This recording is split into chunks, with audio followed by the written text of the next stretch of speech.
Assalamualaikum warahmatullahi wabarakatuh. Saya Anissa Sakinatul Ahliya, NIM 185200041. Di sini saya akan menjelaskan mengenai modul 9 penyelesaian audit dari PT Sukus. Yang pertama yaitu ada jurnal penyesuaian atau jurnal koreksi. Untuk modul 2, jurnal yang pertama yaitu penjualan sebesar 10 juta, PPN keluaran 1 juta, pada piutang PT Krakatau sebesar 11 juta. Ini merupakan jurnal penyesuaian atas kesalahan pencatatan piutang PT Krakatau. Kemudian jurnal yang kedua yaitu piutang PT Usaha Lancar 198 juta pada penjualan 180 juta dan PPN keluaran 18 juta. Ini merupakan jurnal koreksi atas kesalahan pencatatan piutang dari PT Usaha Lancar. Kemudian jurnal yang ketiga, piutang usaha Forbok Ins 5 juta, piutang usaha Royal Ins 8 juta pada keuntungan selisih kurs sebesar 13 juta. Ini merupakan jurnal koreksi untuk pencatatan keuntungan selisih kurs pada 31 Desember 2018. Untuk piutang usaha Forbok Ins itu diperoleh dari 20.000 US dollar dikalikan dengan kurs sebesar 4.750, kemudian diperoleh hasil 95 juta. Kemudian dikurangi dengan jumlah saldo piutang Forbok Ins yang ada di buku besar sebesar 90 juta, sehingga 95 juta dikurangi dengan 90 juta, maka hasilnya yaitu 5 juta. Sedangkan untuk Royal Ins, yaitu 40.000 US dollar dikalikan dengan kurs 4.750, kemudian diperoleh hasil 190 juta, kemudian dikurangi dengan jumlah saldo yang ada di buku besar sebesar 182 juta, sehingga diperoleh hasil 8 juta. Kemudian selanjutnya yaitu jurnal nomor 4, yaitu piutang lain-lain pada piutang PT Tempo sebesar 15 juta. Ini merupakan jurnal untuk penghapusan piutang dikarenakan uang itu dibawa kabur oleh salesman. Kemudian selanjutnya yaitu ada jurnal nomor 5, piutang PT Zebra Pratama pada piutang PT Lestari sebesar 15 juta. Ini merupakan jurnal untuk kesalahan pencatatan yang mana seharusnya yang melakukan pelunasan itu adalah PT Lestari. Namun perusahaan melakukan pelunasan atas nama PT Zebra Pratama. Kemudian jurnal yang keenam yaitu penjualan sebesar 20 juta, PPN keluaran 2 juta pada piutang PT Sejahtera sebesar 22 juta. Ini merupakan jurnal penyesuaian dikarenakan adanya kesalahan pencatatan karena barang itu belum dikirim, sehingga piutang dari PT Sejahtera itu berkurang. Kemudian selanjutnya yaitu dari modul 3. Jurnal nomor 7 yaitu beban promosi pada barang jadi Rukavin 1000 sebesar 15 juta. Ini merupakan jurnal untuk koreksi pencatatan pemberian persediaan Rukavin 1000 dikarenakan digunakan untuk promosi yang ada di Jerman. Kemudian jurnal nomor 8 yaitu barang dalam proses pada biaya yang masih harus dibayar sebesar 15 juta. Ini merupakan jurnal koreksi untuk pencatatan kekurangan pembebanan upah pada buruh batch nomor 377 yang belum dibayar. Kemudian jurnal nomor 9, beban lain-lain pada bahan baku polivinil sebesar 1.350. Ini merupakan penyesuaian dikarenakan bahan baku polivinil sebesar 90 kg itu dicuri dan belum dilakukan penyesuaian. Kemudian selanjutnya yaitu jurnal nomor 10, bahan baku sebesar 8 juta, PPN masukan sebesar 800.000 pada utang usaha sebesar 8.800.000. Ini merupakan jurnal atas pencatatan pembelian tanggal 30 Desember, yang mana bahan baku PS sebanyak 50 kg, dan ini pembelian dari PT Delta dan belum dicatat. Kemudian jurnal nomor 11, beban lain-lain pada bahan penolong sebesar 11 juta, merupakan jurnal koreksi atas pencatatan bahan penolong yang rusak, dikarenakan terendam banjir dan tidak dapat digunakan lagi. Kemudian selanjutnya yaitu dari modul 4. Jurnal nomor 12, kas besar pada beban lain-lain sebesar 19.900.000. Ini merupakan jurnal penyesuaian dikarenakan adanya selisih antara pencatatan dengan perhitungan fisik, yang mana menurut pencatatan, kas besar itu saldonya 3 juta. Sedangkan berdasarkan perhitungan fisik, saldo dari kas besar itu ada 22.900.000, sehingga perlu dilakukan penyesuaian untuk penambahan kas besar sebesar 19.900.000. Kemudian untuk jurnal nomor 13 yaitu beban lain-lain pada kas kecil sebesar 200.000. Ini juga merupakan jurnal pencatatan dikarenakan adanya selisih dari kas kecil, yang mana menurut pencatatan bahwa saldo dari kas kecil itu adalah 2 juta. Sedangkan menurut perhitungan fisiknya, saldo kas kecil itu adalah 1.800.000. Sehingga perlu dilakukan pengurangan terhadap saldo kas kecil sebesar 200.000. Selanjutnya yaitu jurnal nomor 14. Utang PT Berkat pada Bank CAB sebesar 990.000. Ini merupakan jurnal rekonsiliasi atas kesalahan pencatatan yang ada di buku itu dicatat 100.101.000 rupiah, namun di rekening koran itu dicatat 101.100.000 rupiah, sehingga perlu dilakukan penyesuaian sebesar 990.000. Kemudian jurnal nomor 15 yaitu piutang usaha pada Bank CAB sebesar 2.200.000. Ini merupakan rekonsiliasi untuk tolakan clearing dari PT Krakatau pada tanggal 28 Desember yang belum dicatat oleh perusahaan. Selanjutnya yaitu jurnal nomor 16. Bank CAB sebesar 156.500, beban lain-lain sebesar 25.000, pada pendapatan bunga sebesar 156.500 dan Bank CAB sebesar 25.000. Ini merupakan rekonsiliasi untuk pendapatan bunga atas jasa giro pada tanggal 28 Desember yang belum dicatat oleh perusahaan. Kemudian selanjutnya jurnal nomor 17 yaitu Bank CAB pada piutang usaha sebesar 10.600.000 merupakan rekonsiliasi untuk piutang PT Lestari yang belum dicatat oleh perusahaan. Kemudian jurnal nomor 18, Bank Lopo pada pendapatan bunga sebesar Rp75.226 merupakan rekonsiliasi untuk pendapatan bunga atas jasa giro pada tanggal 24 Desember yang belum dicatat oleh perusahaan. Jurnal nomor 19, Bank Lopo pada piutang usaha sebesar Rp3.750.000 merupakan rekonsiliasi dikarenakan adanya setoran clearing yang belum dicatat oleh perusahaan. Kemudian jurnal nomor 20, beban lain-lain pada Bank Lopo sebesar 18.000 merupakan jurnal atas biaya administrasi jasa giro. Kemudian jurnal nomor 21, beban lain-lain pada Bank Lopo merupakan biaya administrasi jasa giro sebesar 5.000.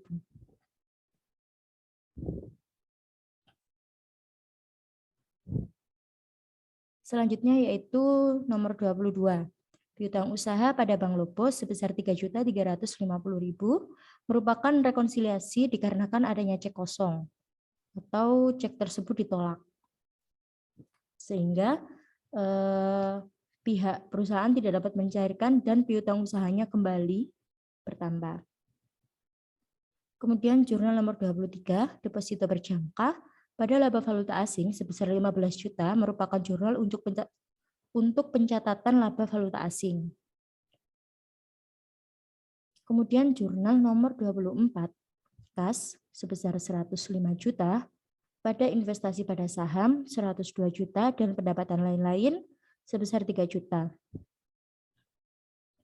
Penyesuaian ini untuk mencatat penjualan saham dari PT Garam sebanyak 10.000, kemudian untuk nilai jualnya itu 10.000 dikalikan dengan 10.500 yang mana diperoleh 105 juta. Kemudian dikurangi dengan nilai wajar yaitu sebanyak 10.000 lembar dikalikan 10.200 diperoleh 102 juta sehingga laba dari penjualan saham ini adalah 3 juta yang dimasukkan ke dalam akun pendapatan lain-lain. Jurnal nomor 25. PPN masukan pada utang PPh pasal 23 sebesar 3 juta merupakan penyesuaian untuk pengakuan PPN dan juga pajak penghasilan yang belum dicatat atas kontrak sewa dari PT Betawi Land. Kemudian jurnal nomor 26, PPN masukan pada utang PPh pasal 23 juga merupakan penyesuaian atas pengakuan PPN dan pajak penghasilan yang belum dicatat atas kontrak sewa dari Pak Haryo sebesar 2 juta.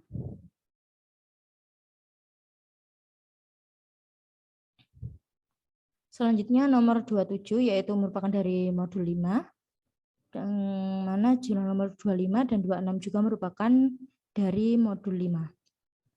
Nomor 27 beban sewa pada sewa di muka sebesar 5 juta, yaitu diperoleh dari nilai sewa 30.000 dibagi dengan 12, diperoleh hasil 2.500.000, kemudian dikalikan beban sewanya selama 2 bulan, sehingga beban sewanya yaitu 5 juta. Kemudian untuk 28, beban sewa pada sewa dibayar di muka sebesar Rp1.666.667 merupakan beban sewa dari nilai sewa 20 juta dibagikan dengan 12, kemudian dikalikan beban sewanya selama 1 bulan yaitu Rp1.666.667. Kemudian jurnal nomor 29 yaitu beban produksi tak langsung asuransi sebesar Rp17.550.000. Beban asuransi Rp1.750.000 pada asuransi dibayar di muka sebesar Rp19.300.000 merupakan pembebanan dari asuransi dibayar di muka. Kemudian nomor 30 yaitu utang pajak pada pajak dibayar di muka sebesar 800 yang merupakan set off dari pembayaran PPN yang ada di modul 2. Kemudian nomor 31 utang pajak pada pajak dibayar di muka sebesar 3 juta merupakan set off dari pembayaran PPN masukan pada modul 5. Dan nomor 32 utang pajak pada pajak dibayar di muka sebesar 2 juta juga merupakan set off dari pembayaran PPN yang ada di modul 5. Selanjutnya yaitu modul 6, jurnal nomor 33. Piutang lain-lain sebesar 6.800.000 pada pendapatan lain-lain 2 juta dan investasi 4.800.000. Merupakan jurnal koreksi atas pencatatan dividen dari PT PO dan PT Piglet yang belum dicatat. Jurnal nomor 34, investasi pada pendapatan lain-lain sebesar 30 juta yang merupakan jurnal koreksi atas pencatatan pembagian laba PT Piglet yang belum dicatat. Kemudian jurnal nomor 35, aktiva lain-lain pada investasi sebesar 22.500.000. Ini merupakan reklasifikasi dari pencatatan uang muka pembelian gedung pada investasi yang dilakukan oleh perusahaan. Selanjutnya dari modul 7. Jurnal nomor 36. Beban lain-lain pada bangunan dan prasarana sebesar 100 juta merupakan koreksi atas pajak bumi dan bangunan pada tahun 2018. Jurnal nomor 37, bangunan dan prasarana pada utang lain-lain sebesar 30 juta merupakan koreksi atas PPN yang belum dibayarkan untuk bangunan yang dibangun sendiri sebesar 2%. Kemudian jurnal untuk nomor 38 yaitu kendaraan bermotor Colt Mitsubishi sebesar 59.371.000, akumulasi penyusutan kendaraan 16 juta, laba rugi aset tetap 4.629.000 pada kendaraan truk Nissan sebesar 80 juta yang merupakan koreksi untuk pencatatan tukar tambah dari kendaraan bermotor. Jurnal nomor 39 yaitu aset tetap sewa pembiayaan pada kendaraan bermotor sebesar 160 juta merupakan reklasifikasi kendaraan bermotor ke aset tetap sewa pembiayaan. Selanjutnya yaitu jurnal nomor 40, peralatan kantor pada beban lain-lain sebesar 9.890.000 yang merupakan koreksi pencatatan PPNBM dan beban lainnya yang dimasukkan ke dalam akun peralatan kantor sehingga nominal 4.830 ditambah dengan 5.060 dimasukkan ke dalam peralatan kantor. Jurnal nomor 41 yaitu laba penjualan aset tetap sebesar 400.000, akumulasi penyusutan peralatan kantor 1.600.000, pada peralatan kantor 2 juta. Merupakan pencatatan atas penjualan aset tetap berupa peralatan kantor. Ini merupakan pencatatan labanya. Jurnal nomor 42, beban penyusutan pada akumulasi penyusutan aset tetap sewa pembiayaan sebesar 22.3.167 rupiah yang merupakan jurnal koreksi untuk mencatat akumulasi penyusutan aset tetap sewa pembiayaan tahun 2018. Selanjutnya jurnal nomor 43 yaitu akumulasi penyusutan bangunan dan prasarana, akumulasi penyusutan kendaraan bermotor, akumulasi penyusutan peralatan kantor sebesar 67.250, 124.181.600 rupiah, 17.467.200 rupiah pada beban penyusutan 208.898.800 rupiah. Ini merupakan jurnal untuk pencatatan akumulasi penyusutan dari aset tetap. Jurnal nomor 44 yaitu utang sewa pembiayaan jangka panjang pada utang sewa pembiayaan jangka pendek sebesar 20.480 diperoleh dari 2.560.000 dikalikan dengan 8 bulan yang merupakan utang sewa pembiayaan jangka pendek. Kemudian untuk selanjutnya nomor 45 yaitu utang sewa pembiayaan jangka panjang sebesar 48 juta pada utang sewa pembiayaan jangka pendek sebesar 48 juta merupakan reklasifikasi utang sewa pembiayaan jangka panjang yaitu 4 juta dikalikan dengan 12 bulan. Selanjutnya yaitu nomor 45 beban bunga pada utang lain-lain sebesar 3.520.000 merupakan pencatatan beban bunga dari PT Ciptaning yaitu sebesar 440.000 dikalikan dengan 8 bulan. Selanjutnya dari modul 8, nomor 46. Beban gaji pada beban lain-lain sebesar 19.877.000 merupakan pencatatan kesalahan pengklasifikasian dari akun beban. Kemudian jurnal nomor 47 beban komisi penjualan pada perjalanan dinas dan akomodasi sebesar 60 juta merupakan pencatatan atas kesalahan pengklasifikasian akun beban. Nomor 48 beban lain-lain pada perlengkapan kantor sebesar 4.500.000 juga merupakan pencatatan atas kesalahan pengklasifikasian akun beban. Jurnal nomor 49 yang merupakan jamuan representasi pada pendapatan lain-lain sebesar 20 juta merupakan pencatatan kesalahan pengklasifikasian akun dari penjualan kardus bekas. Selanjutnya yaitu jurnal nomor 50 kesejahteraan karyawan pada Bank Lopo sebesar 90 juta merupakan jurnal untuk pencatatan kekurangan pencatatan atas biaya berobat karyawan sebesar 90 juta. Kemudian jurnal nomor 51 utang PPh pasal 21 pada beban gaji sebesar 17.910.000 merupakan jurnal untuk pencatatan kelebihan pemotongan PPh pasal 21.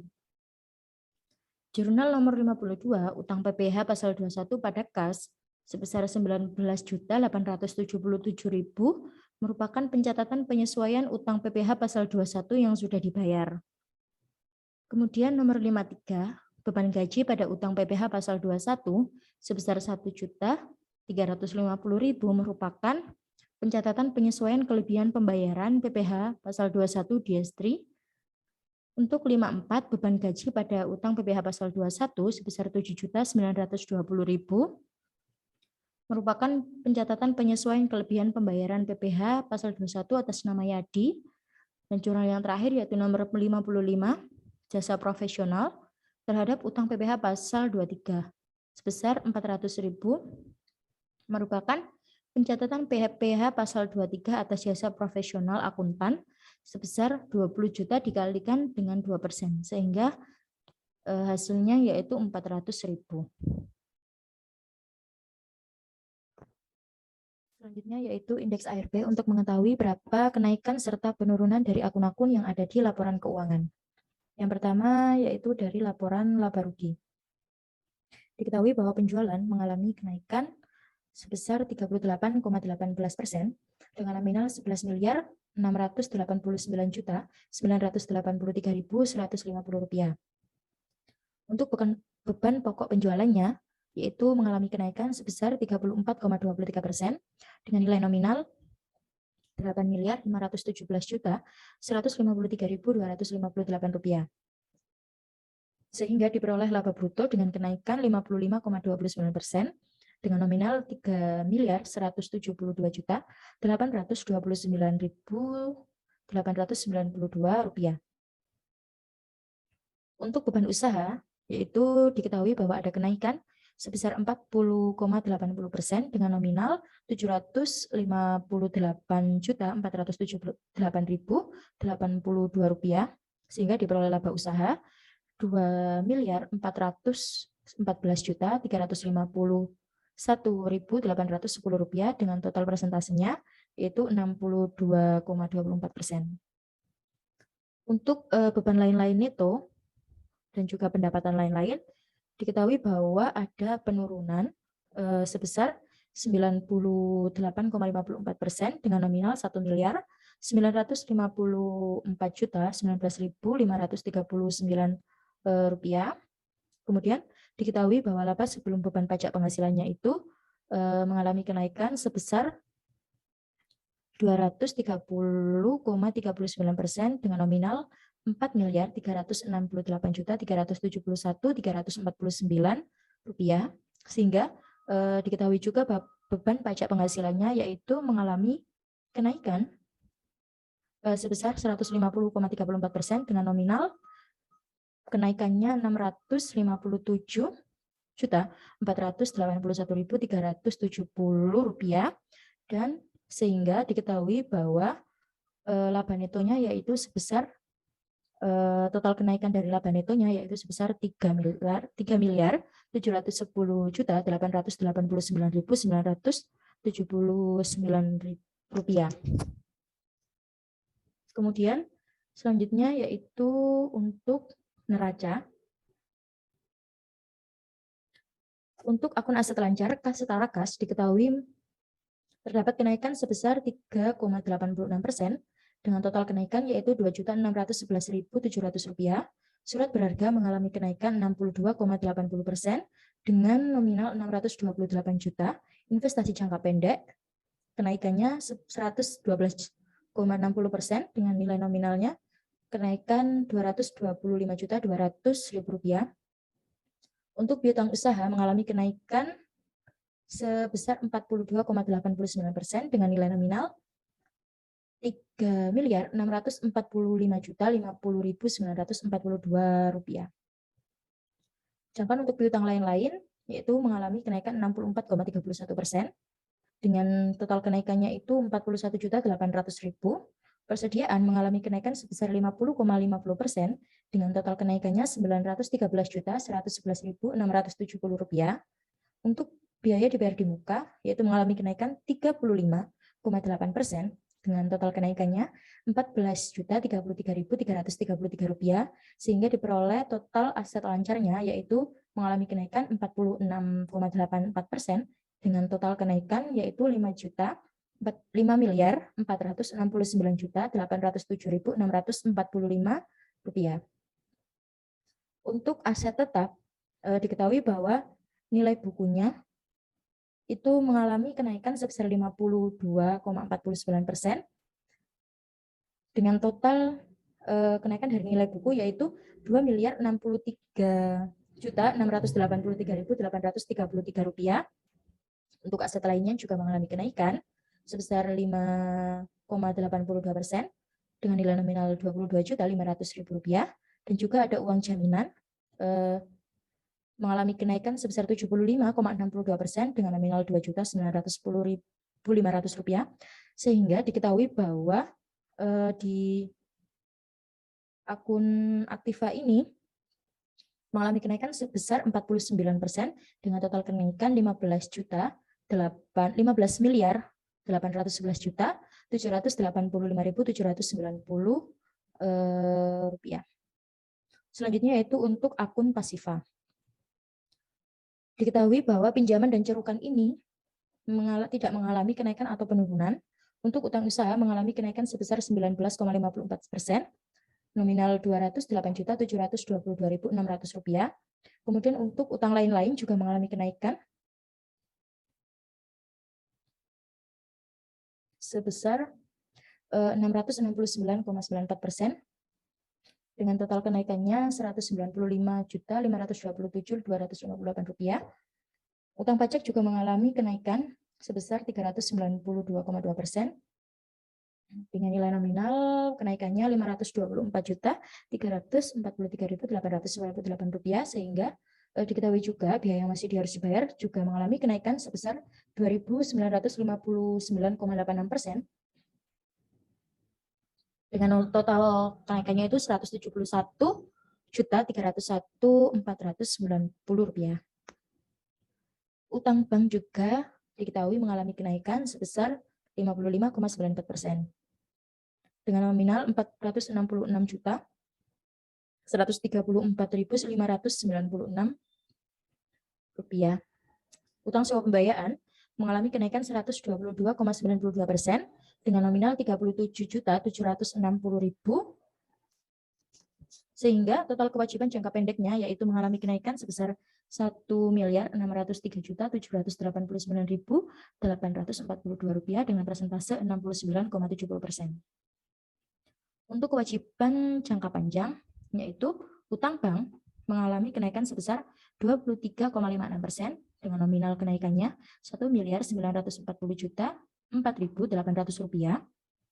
dan utang sewa pembiayaan jangka panjang juga mengalami kenaikan 69,21% dengan total kenaikannya itu Rp14.174.000 sehingga diperoleh total kewajiban jangka panjang yaitu kenaikannya Rp1.954.178.800 dengan persentase kenaikannya 23,67%. Selanjutnya yaitu untuk ekuitas. Modal saham tidak mengalami kenaikan atau penurunan. Kemudian untuk saldo laba diketahui bahwa ada kenaikan sebesar Rp1.949.849.115 dengan persentase 60,56%. Sehingga diketahui bahwa aktiva ini pasifah dari total kewajiban dan ekuitas mengalami kenaikan sebesar Rp5.507.817.757 dengan persentase kenaikannya yaitu 34%.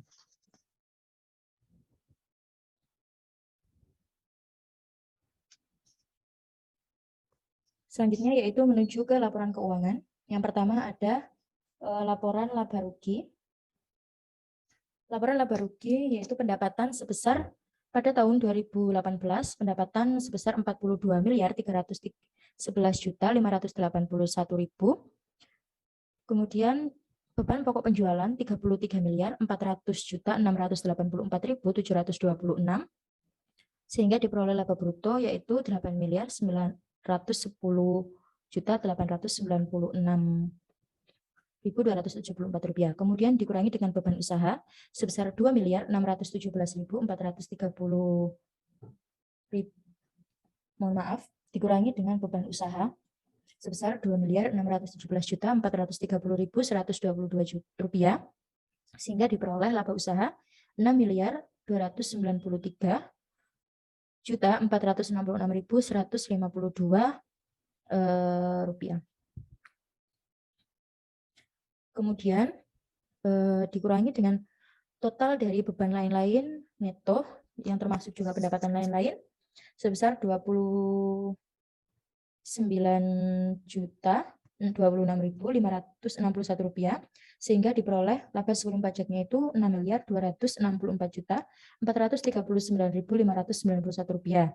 Kemudian dikurangi dengan beban pajak penghasilan yaitu Rp1.094.818.142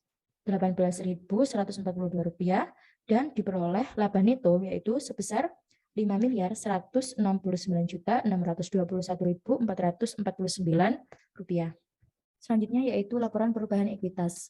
Diketahui bahwa saldo dari 31 Desember 2017 modal saham sebesar Rp2.220.000.000 ditambah dengan saldo laba Rp1.761.040.864 dengan total saldo laba pada 2017 yaitu Rp3.981.040.864.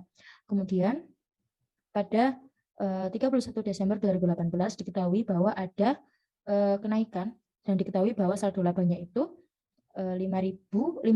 miliar 169.621.449 rupiah ditambahkan dengan modal saham 2.222 juta rupiah, sehingga saldo Desember pada 2018 yaitu sebesar 7.389.621.449 rupiah.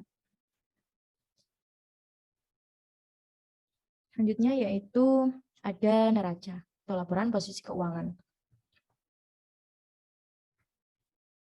Diketahui bahwa pada 31 Desember 2018, jumlah kas dan setara kas yaitu sebesar Rp70.307.050, aset lancar yang dibatasi penggunaannya yaitu sebesar Rp1.628.000.000, kemudian investasi saham yaitu Rp425.200.000, piutang usaha pada pihak ketiga Rp12.142.973.240, piutang lain-lain sebesar Rp106.800.000, persediaan Rp2.721.278.700, biaya dibayar di muka sebesar Rp54.033.333, sehingga diperoleh jumlah aset lancarnya yaitu Rp17.148.592.323. Sedangkan selanjutnya untuk aset tidak lancar, diketahui bahwa aset tetapnya yaitu Rp5.994.885.833. Kemudian untuk aset tidak lancar lainnya yaitu sebesar Rp415.832.500, sehingga jumlah aset tidak lancarnya yaitu sebesar Rp6.410.718.333, sehingga diperoleh jumlah asetnya yaitu sebesar Rp23.559.310.656. Selanjutnya untuk kewajiban dan ekuitas, diketahui bahwa utang cerukan yaitu 200 juta, utang usaha Rp1.276.926.100, utang lain-lain sebesar Rp224.713.58, utang pajaknya yaitu sebesar Rp658.097.645, biaya yang masih harus dibayar Rp177.088.980, utang sewa pembiayaannya Rp68.480.000. Kemudian untuk utang jangka panjang yang jatuh tempo 1 tahun yaitu Rp1.229.438.759, sehingga jumlah kewajiban jangka pendeknya yaitu diketahui Rp3.904.744.542. Sedangkan untuk kewajiban jangka panjangnya yaitu diperoleh dari utang bank jangka panjang sebesar Rp10.175.357.444, utang sewa pembiayaan Rp34.654, sehingga diperoleh totalnya yaitu jumlah kewajibannya Rp10.210.011.444. Untuk ekuitasnya yaitu modal saham Rp2.220.000.000, kemudian ditambah dengan saldo laba dari laporan laba rugi sebesar Rp5.169.621.449, sehingga jumlah kewajiban dan ekuitasnya yaitu Rp21.504.377.435. Dan berdasarkan perhitungan ini diketahui bahwa ada selisih antara akun aktiva dan pasiva yaitu sebesar Rp2.054.933.221. Selanjutnya yaitu ada laporan arus kas. Laporan arus kas yaitu yang pertama dari aktivitas operasi diperoleh dari penerimaan dari pihak ketiga sebesar Rp34.250.000, kemudian penerimaan pendapatan bunga sebesar Rp231.726, kemudian ada pembayaran kas yang mengurangi kas yaitu ada utang pajak Rp19.877.000, pihak ketiga atau tolakan keliring Rp3.350.000, pembayaran utang Rp3.309.000, dan juga beban operasional Rp90 juta. Sehingga arus kas dari aplikasi dari aktivitas operasi yaitu totalnya minus Rp82.135.274. Untuk arus kas neto dari aktivitas investasi yaitu sebesar Rp105 juta, sedangkan untuk dari neto aktivitas pendanaan yaitu minus Rp48 juta, sehingga diperoleh penurunan atau kenaikan dari kas yaitu Rp22.816.726. Untuk kas dan setara kas pada awal tahun ini diketahui bahwa Rp47.493.324, sehingga kas dan setara kas akhir tahun diperoleh dari kenaikan dari neto kas setara kas ini ditambahkan dengan kas dan setara kas pada awal tahun sebesar 47 juta ini, sehingga diperoleh kas pada akhir tahun sebesar Rp70.307.050. Selanjutnya yaitu ada catatan atas laporan keuangan. Yang pertama yaitu ada catatan atas laporan keuangan mengenai kas dan setara kas.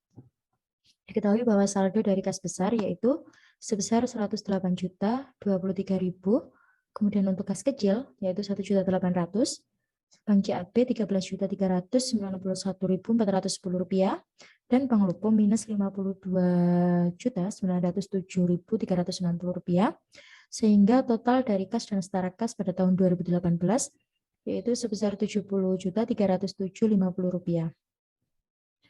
Yang kedua yaitu ada aset lancar yang dibatasi penggunaannya, yaitu ada PT Bank CAB yaitu sebesar Rp1.628.000.000 pada tahun 2018. Yang ketiga ada investasi pada saham, yaitu jumlahnya Rp269.500.000 pada tahun 2018, diperoleh dari PT Gudang dan juga PT Garam. Kemudian untuk piutang usaha pada 2018 diketahui bahwa total dari piutangnya yaitu Rp12.142.973.240. Kemudian yang kelima ada persediaan. Pada tahun 2018 diketahui bahwa jumlah dari persediaan yaitu Rp2.721.278.700 diperoleh dari total penjumlahan barang jadi sampai barang pembantu atau barang penolong. Kemudian selanjutnya untuk investasi pada entitas asosiasi. Yang pertama ada PT PO dengan kepemilikan 10% dengan nilai tercatat pada 2018 yaitu sebesar 100 juta. PT Piglet sebesar kepemilikannya 30% dengan nilai tercatatnya Rp325.200.000. Kemudian untuk pendapatan dividennya, PT PO mendapatkan 20 juta, sedangkan PT Piglet mendapatkan 16 juta dengan nominal dividennya atas investasi tersebut yaitu 36 juta. Kemudian selanjutnya ada aset tetap. Diketahui bahwa aset tetap mempunyai saldo akhir untuk tanah yaitu 2 miliar, sedangkan untuk bangunan yaitu 2.950.000.000. Untuk mesin dan peralatan 820 juta, kendaraan 950.908.000 rupiah, sedangkan untuk peralatan kantor yaitu 188.881.000 rupiah. Untuk akumulasi penyusutannya, untuk tanah tidak disusutkan, kemudian untuk bangunan 282.500.000 rupiah, untuk mesin dan peralatan 146 juta, untuk kendaraan 520.349.000 rupiah, sedangkan untuk peralatan kantornya yaitu sebesar 87.810.800 rupiah. Untuk nilai buku aset tetap pada tahun 2018 diketahui bahwa tanah mempunyai nilai buku 2 miliar, bangunan 2.667.500.000 rupiah, mesin dan peralatan 674 juta, kendaraan 430.559.000, peralatan kantor yaitu sebesar 101.070.200 rupiah. Nilai buku ini diperoleh dari harga perolehan dari aset tetap dikurangi dengan akumulasi penyusutannya. Selanjutnya ada utang usaha, yaitu diketahui bahwa pada tahun 2018 sebesar 1.261.306.100 rupiah.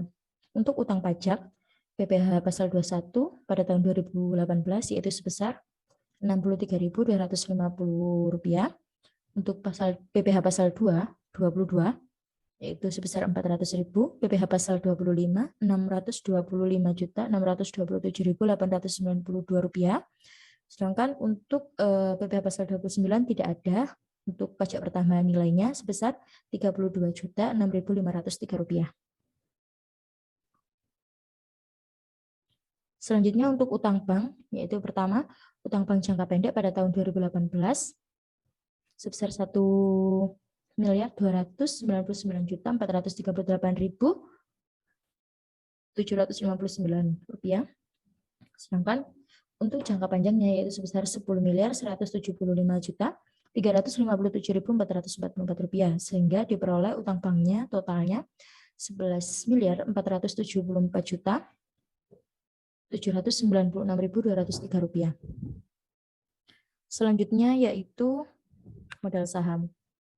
Modal saham dari PT SWOT itu mempunyai kepemilikan 50%, PT TAP 40%, dan juga Ibu Melinda 10%, sehingga modal sahamnya totalnya yaitu 2.220.000.000.